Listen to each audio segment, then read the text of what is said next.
I just installed this Replica Type R spoiler, but because the template for installation that I received was pretty much garbage, I'm gonna show you something real quick. The spoiler actually sits, I don't know, between a quarter and half an inch from the edge of the hatch, and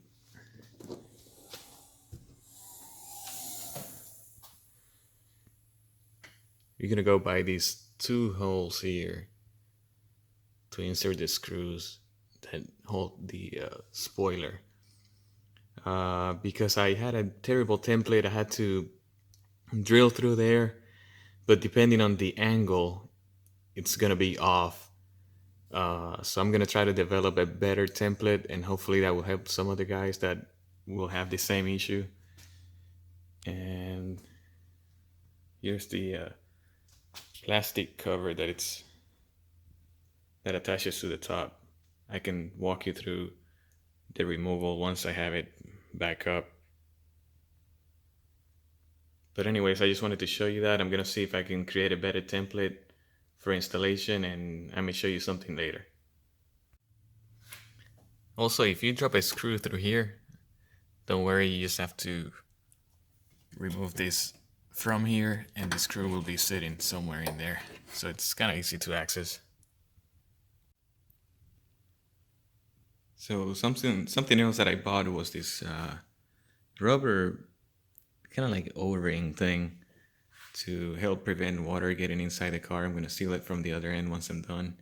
And I also got this window air water seal for the bottom for the same thing, to reduce water getting in, and it also helps with the mating surfaces vibration and stuff like that. I'm using this foam seal in every mating surface in hopes to eliminate vibration. So once I'm done with everything, I'm gonna drive it and see and let you guys know. For the side portion of the wing, I'm using this sponge window seal. The bottom where it sits on the trunk or hatch. I was using a thinner one last night, but I was getting vibration when I was driving, and it was kind of annoying. So I went with this thicker one, and I'm gonna install this one, give it a try, and see if it still vibrates. The thicker foam did eliminate the vibration the spoiler had, so let me show you a closer look. It's kind of like the gap you're gonna get when you install it.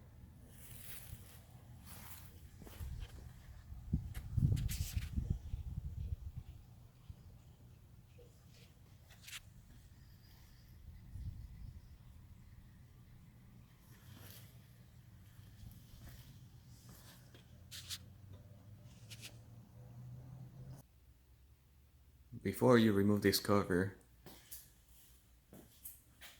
you have to take this piece out. Goes right in there. This is what it looks like.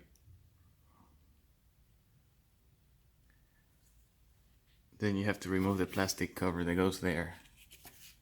You pop that out. You have two screws inside. Then you have to remove this clip, and the same thing on both sides. Once you have that out, you pull on this plastic cover while holding the hatch cover, because it's gonna come down too. And you just do that and go all the way around, and it pops right off.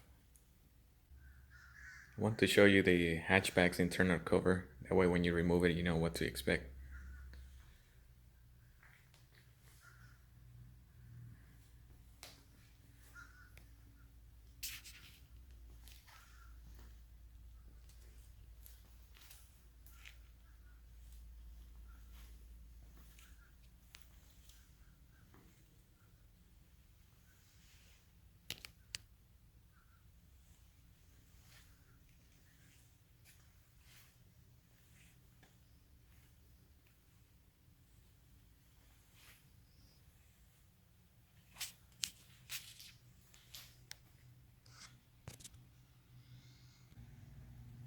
So here's the final look of my hatchback. I have a EX trim with the sports underbody spoilers, and I added a red stripe with some red tape I bought on Amazon.